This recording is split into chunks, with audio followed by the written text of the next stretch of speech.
당신이 불행한 이유는 역설적이게도 행복해지기 위해 너무나 노력했기 때문입니다.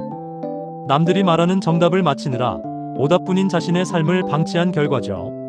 우리는 성공할수록 공허해지고 소유할수록 가난해지는 기이한 굴레에 갇혀 있습니다. 어쩌면 당신이 필사적으로 매달려온 그 나침반이 사실은 당신을 벼랑 끝으로 안내하고 있었다면 어떨까요? 이제껏 당신을 지탱해온 모든 상식을 뒤집어야 할 때입니다. 과연 당신이 쥐고 있는 그 밧줄이 생명줄일까요? 아니면 목을 죄는 올가미일까요? 오늘 아침 당신의 어깨를 짓누르던 그 묵직한 하중의 진짜 정체를 아십니까? 현대인의 80%가 만성 피로를 호소하지만 사실 이건 단순한 체력 문제가 아닙니다. 당신은 지금 당신의 인생이 아닌 타인이 설계한 거대한 배낭을 메고 끝없는 사막을 걷고 있는 겁니다. 우리는 태어남과 동시에 자신의 의지와 상관없는 배낭 하나를 선물 받습니다. 그 안에는 내가 선택한 적 없는 차가운 돌덩이들이 가득 차 있죠. 착한 자식이 되어야 한다. 안정적인 직장이 최고다. 남들에게 뒤처지면 패배자다 같은 사회적 체면과 도덕적 강박들입니다. 당신은 이 돌덩이들을 귀한 보물이라 착각하며 필사적으로 짊어지고 왔습니다. 그래서 늘 숨이 가쁘고 무릎이 꺾이는 겁니다. 당신의 노력이 부족해서가 아닙니다. 남의 짐을 내 것처럼 지고 걷느라 영혼의 에너지를 밑바닥까지 써버렸기 때문이죠. 니체는 이런 인간의 단계를 낙타라고 불렀습니다. 낙타는 무거운 짐을 지고도 주인의 명령에 따라 묵묵히 모래바람을 견디며 걷습니다. 너는 마땅히 해야 한다는 타인의 기준에 무조건 복종하는 존재죠. 하지만 묻고 싶습니다. 당신은 언제까지 타인의 박수 소리에 취해 이 무거운 짐을 지고 사막을 헤매실 건가요? 당신의 소중한 시간과 삶이라는 귀한 자산이 타인의 욕망을 채우는 땔감으로 쓰이는 것을 더는 방치해서는 안 됩니다. 냉정하게 말씀드리죠. 지금 당신이 생명줄이라 믿고 쥐고 있는 그 밧줄은 사실 당신의 목을 죄는 올가미입니다. 이제 배낭을 열고 그 안의 돌덩이들을 하나씩 과감하게 바닥에 던져야 합니다. 그래야만 비로소 당신의 진짜 얼굴이 보이기 시작하죠. 하지만 명심하세요. 짐을 내려놓는 순간 당신은 이전과는 비교도 할 수 없는 더 거대한 공포와 마주하게 될 겁니다. 그것은 바로 나를 안내하던 유일한 북극성이 사라졌다는 사실입니다. 짐을 비운 당신 앞에 펼쳐진 망망대해에서 우리는 왜 더 지독하게 길을 잃게 되는 걸까요? 내 손에 들려있던 나침반이 가짜였다는 그 충격적인 실체를 다음 장에서 바로 공개합니다. 배낭을 비워낸 당신이 마주한 첫 번째 감각은 홀가분함이 아니라 지독한 현기증일 것입니다. 평생 어깨를 짓누르던 하중이 사라지자 당신의 몸은 중력을 잃은 듯 허공을 표류하기 시작합니다. 이때 당신은 본능적으로 손에 쥐고 있던 나침반을 확인하겠지요. 하지만 보십시오. 당신의 길을 안내하던 그 나침반의 바늘은 이제 미친 듯이 회전하며 갈 곳을 잃고 있습니다. 왜일까요? 답은 간단합니다. 그 나침반은 애초에 당신의 목적지를 가리키기 위해 설계된 적이 없기 때문입니다. 그것은 사회라는 거대한 시스템이 낙타들을 효율적으로 관리하기 위해 보급한 일종의 추적 장치였습니다. 당신이 북극성이라 믿었던 빛은 사실 거대한 공장의 감시탑 불빛이었고, 당신이 가야 할 길이라 믿었던 이정표들은 타인의 욕망이 설계한 컨베이어 벨트였습니다. 이제 당신은 니체가 말한 두 번째 단계, 사자의 시간에 진입했습니다. 사자는 낙타처럼 순종하지 않습니다. 사자는 자신을 구속하던 주인을 물어뜯고 너는 마땅히 해야 한다는 용의 비늘에 맞서 나는 하고자 한다의 wil고 포효합니다. 하지만 이 포효의 대가는 혹독합니다. 그것은 바로 완벽한 고립입니다. 가짜 북극성이 사라진 밤하늘 아래서 당신은 비로소 깨닫게 됩니다. 지금까지 당신을 움직이게 했던 동력은 열정이 아니라 두려움이었다는 사실을 말입니다. 남들보다 뒤처질까봐, 낙오자가 될까봐, 미움받을까봐 억지로 쥐어짜냈던 그 가짜 에너지가 바닥나자 당신 안에는 거대한 공동이 생겨납니다. 이 텅 빈 공간을 마주하는 것은 죽음보다 더한 공포일지 모릅니다. 사람들은 이 공포를 견디지 못하고 다시 버려진 돌덩이들을 주워 담아 배낭을 채우려 합니다. 차라리 노예로 살 때가 마음은 편했다고 자위하며 스스로 다시 목줄을 맵니다. 하지만 기억하십시오. 그 공허함이야말로 당신이 진짜 자신을 창조할 수 있는 유일한 원재료입니다. 사자의 단계에서 당신이 해야 할 일은 새로운 길을 찾는 것이 아닙니다. 당신의 눈을 가리고 있던 가짜 세계를 완전히 파괴하는 것입니다. 모든 가치 기준이 붕괴된 이 폐허 위에서만 타인의 목소리가 아닌 당신 내면의 아주 작은 속삭임이 들리기 시작하기 때문입니다. 그런데 여기서 기괴한 현상이 벌어집니다. 당신이 모든 사회적 유대를 끊고 스스로 사막의 왕이 되려는 찰나, 당신의 발목을 잡는 것은 외부의 적이 아닙니다. 그것은 바로 당신의 거울 속에 숨어있던 가장 오래된 적입니다. 당신이 사자로 변신하는 것을 가장 격렬하게 방해하는 그 정체불명의 존재는 누구일까요? 그리고 왜 우리는 자유를 얻고도 스스로 창살 없는 감옥으로 걸어 들어가는 걸까요? 그 소름 끼치는 심리적 메커니즘을 제3장에서 폭로합니다. 사자가 된 당신이 마주한 거울 속의 적, 그 정체는 바로 당신이 그토록 증오하며 벗어던졌던 낙타의 망령입니다. 더 정확히 말하자면 당신의 무의식 깊숙이 뿌리내린 내면화된 검열관입니다. 외부의 주인은 물리칠 수 있습니다. 당신을 억압하던 직장 상사, 부모의 기대, 사회적 잣대는 물리적으로 거리를 두면 그만입니다. 하지만 당신의 뇌세포 하나하나에 각인된 낙타의 관성은 당신이 사막 한가운데 홀로 서 있을 때조차 당신의 귀에 대고 끊임없이 속삭입니다. 정말로 이래도 괜찮겠어? 아무도 너를 인정해주지 않을 텐데. 너는 결국 굶어 죽거나 미쳐버릴 거야. 이것이 바로 사자가 마주하는 가장 거대한 벽, 자기 기만의 메커니즘입니다. 인간의 뇌는 자유보다 안정을 갈망하도록 설계되었습니다.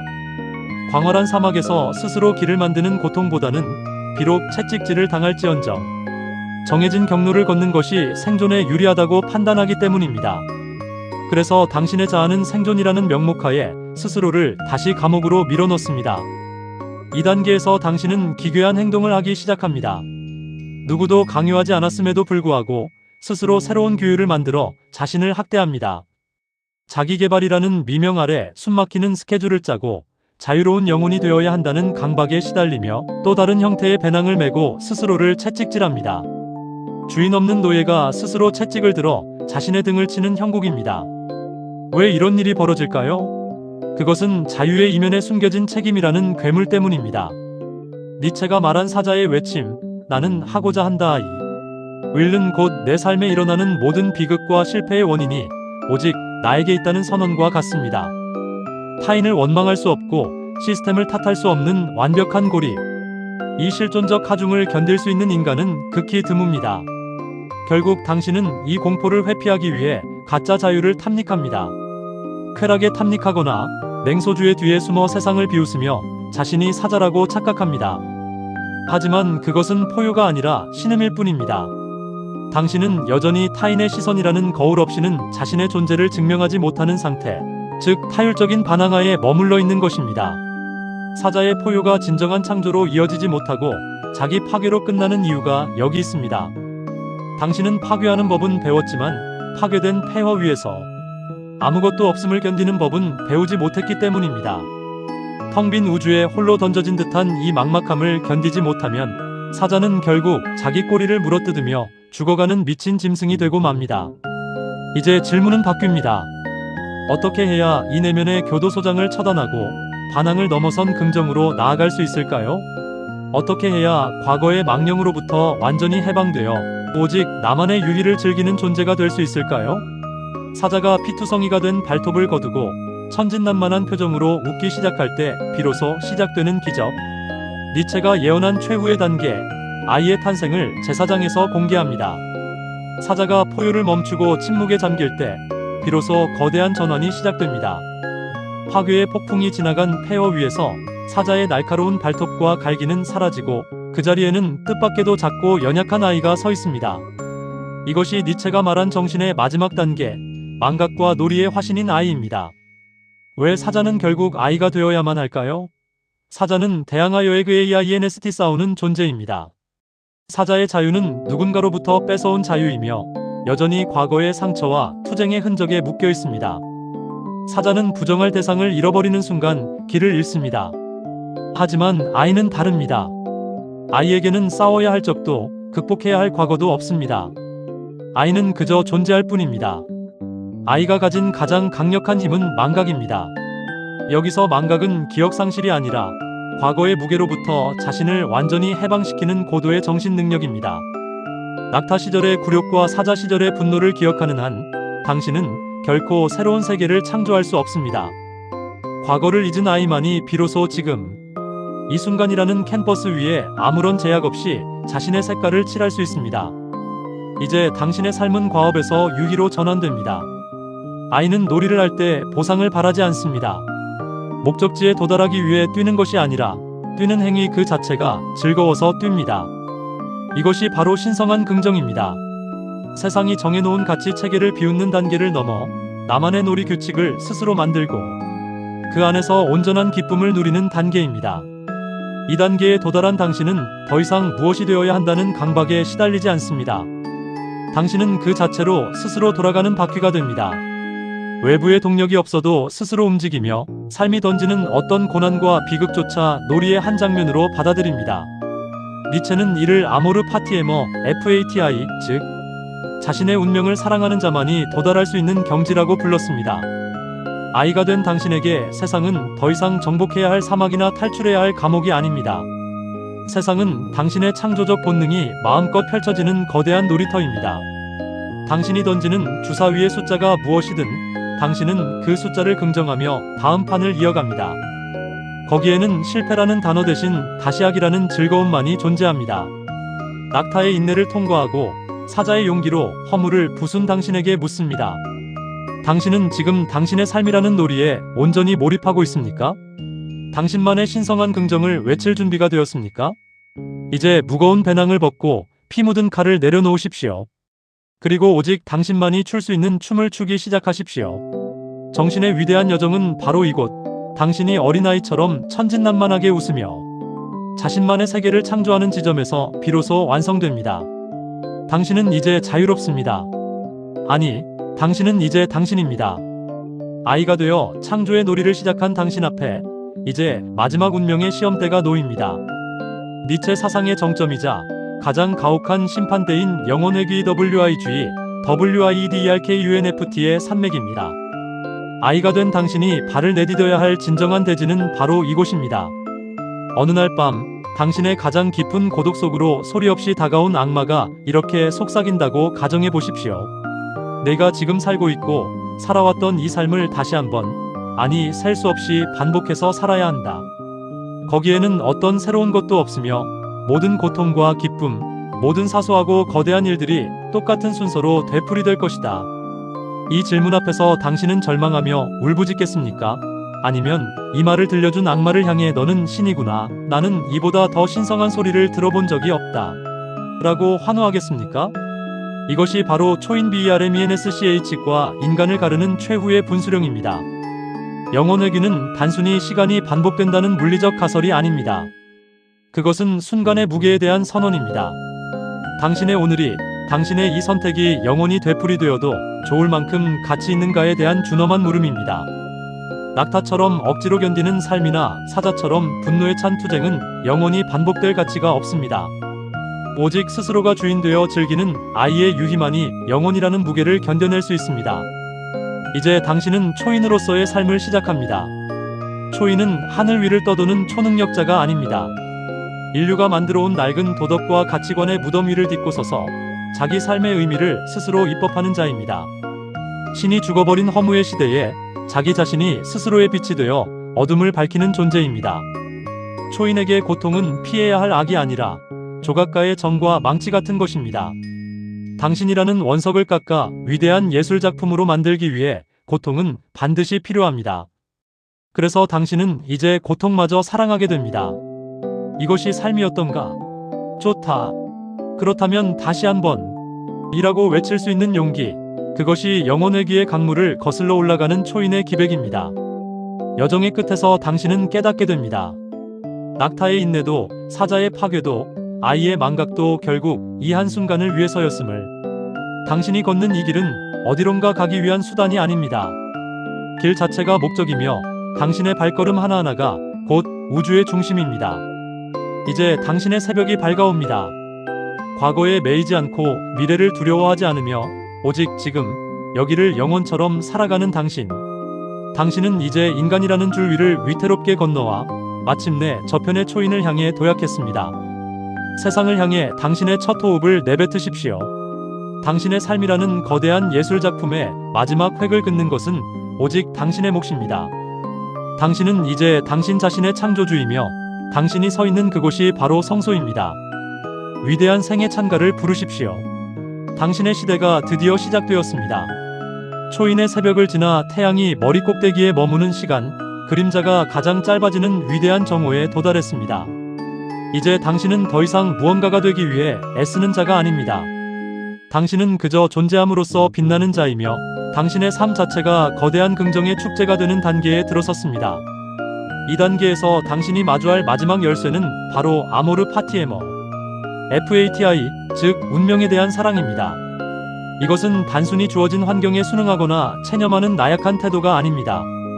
당신에게 닥친 모든 고통, 시련, 추함, 그리고 우연까지도 내가 그것을 원했다라고 선언하는 능동적이고 창조적인 사랑입니다. 필연적인 운명의 거미줄을 자신의 의지로 다시 짜는 자만이 진정으로 자유롭습니다. 당신은 이제 과거를 되돌아보며 그랬어야 했다라고 후회하지 않습니다. 대신 내가 그렇게 되기를 원했다 라고 외치며 과거의 모든 파편을 현재의 필연성 안으로 끌어들입니다. 당신의 상처는 이제 흉터가 아니라 당신이라는 보석을 증명하는 고유한 문양이 됩니다. 위대한 정오의 시간, 당신은 대지에 충실하라는 니체의 마지막 당부를 기억해야 합니다. 저 너머의 천국이나 사후의 보상이라는 허울 좋은 망령에 속아 현실의 생동감을 팔아넘기지 마십시오. 당신의 발이 딛고 있는 이 단단한 흙, 당신의 폐로 스며드는 이 비릿한 공기, 당신의 혈관을 흐르는 이 뜨거운 피만이 유일한 진실입니다. 초인은 구름 위를 걷는 자가 아니라 대지의 무게를 온몸으로 느끼며 그 위에서 가장 경쾌하게 춤추는 자입니다. 이제 당신의 삶은 하나의 자기 극복의 연속이 됩니다. 어제의 당신을 죽이고 오늘의 당신으로 다시 태어나는 과정은 고통스럽지만 황홀한 일입니다. 당신은 자신을 가두었던 모든 마땅히 그러해야 한다는 당위의 감옥을 부수었습니다. 이제 당신에게 남은 것은 오직 나는 하고자 한다는 창조의 의지뿐입니다. 길은 끝났으나 동시에 이제 막 시작되었습니다. 초인은 목적지가 아니라 가는 과정 그 자체이기 때문입니다. 당신이 내딛는 발걸음마다 새로운 가치가 창조되고 당신이 내뱉는 말마다 새로운 세계가 질서를 갖춥니다. 당신은 이제 인류라는 거대한 악보 위에서 가장 불협화음적이면서도 가장 아름다운 독주를 이어가는 거장입니다. 자, 이제 고개를 들고 당신의 시대를 직시하십시오. 위대한 정오의 빛 아래 모든 위선과 허상은 증발했습니다. 남은 것은 오직 생의 의지로 가득 찬 당신뿐입니다. 당신의 운명을 사랑하십시오. 그 운명이 당신을 파괴하려 할지라도 그 파괴마저 사랑하며 다시 일어서십시오. 이것이 삶이었던가? 좋다. 그렇다면 다시 한번. 당신은 이제 비로소 자기 자신이라는 신전의 유일한 신이 되었습니다. 당신의 축제를 시작하십시오. 세상은 당신의 춤을 기다리고 있습니다. 초인의 새벽을 지나 태양이 머리 꼭대기에 머무는 시간, 그림자가 가장 짧아지는 위대한 정오에 도달했습니다. 이제 당신은 더 이상 무언가가 되기 위해 애쓰는 자가 아닙니다. 당신은 그저 존재함으로써 빛나는 자이며 당신의 삶 자체가 거대한 긍정의 축제가 되는 단계에 들어섰습니다. 이 단계에서 당신이 마주할 마지막 열쇠는 바로 아모르 파티에머, FATI, 즉 운명에 대한 사랑입니다. 이것은 단순히 주어진 환경에 순응하거나 체념하는 나약한 태도가 아닙니다. 당신에게 닥친 모든 고통, 시련, 추함, 그리고 우연까지도 내가 그것을 원했다라고 선언하는 능동적이고 창조적인 사랑입니다. 필연적인 운명의 거미줄을 자신의 의지로 다시 짜는 자만이 진정으로 자유롭습니다. 당신은 이제 과거를 되돌아보며 그랬어야 했다라고 후회하지 않습니다. 대신 내가 그렇게 되기를 원했다 라고 외치며 과거의 모든 파편을 현재의 필연성 안으로 끌어들입니다. 당신의 상처는 이제 흉터가 아니라 당신이라는 보석을 증명하는 고유한 문양이 됩니다. 위대한 정오의 시간, 당신은 대지에 충실하라는 니체의 마지막 당부를 기억해야 합니다. 저 너머의 천국이나 사후의 보상이라는 허울 좋은 망령에 속아 현실의 생동감을 팔아넘기지 마십시오. 당신의 발이 딛고 있는 이 단단한 흙, 당신의 폐로 스며드는 이 비릿한 공기, 당신의 혈관을 흐르는 이 뜨거운 피만이 유일한 진실입니다. 초인은 구름 위를 걷는 자가 아니라 대지의 무게를 온몸으로 느끼며 그 위에서 가장 경쾌하게 춤추는 자입니다. 이제 당신의 삶은 하나의 자기 극복의 연속이 됩니다. 어제의 당신을 죽이고 오늘의 당신으로 다시 태어나는 과정은 고통스럽지만 황홀한 일입니다. 당신은 자신을 가두었던 모든 마땅히 그러해야 한다는 당위의 감옥을 부수었습니다.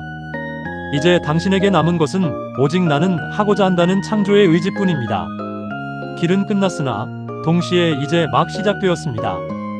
초인은 목적지가 아니라 가는 과정 그 자체이기 때문입니다.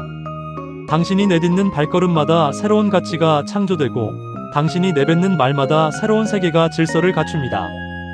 당신은 이제 인류라는 거대한 악보 위에서 가장 불협화음적이면서도 가장 아름다운 독주를 이어가는 거장입니다. 자, 이제 고개를 들고 당신의 시대를 직시하십시오. 위대한 정오의 빛 아래 모든 위선과 허상은 증발했습니다. 남은 것은 오직 생의 의지로 가득 찬 당신뿐입니다. 당신의 운명을 사랑하십시오. 그 운명이 당신을 파괴하려 할지라도 그 파괴마저 사랑하며 다시 일어서십시오. 이것이 삶이었던가? 좋다. 그렇다면 다시 한번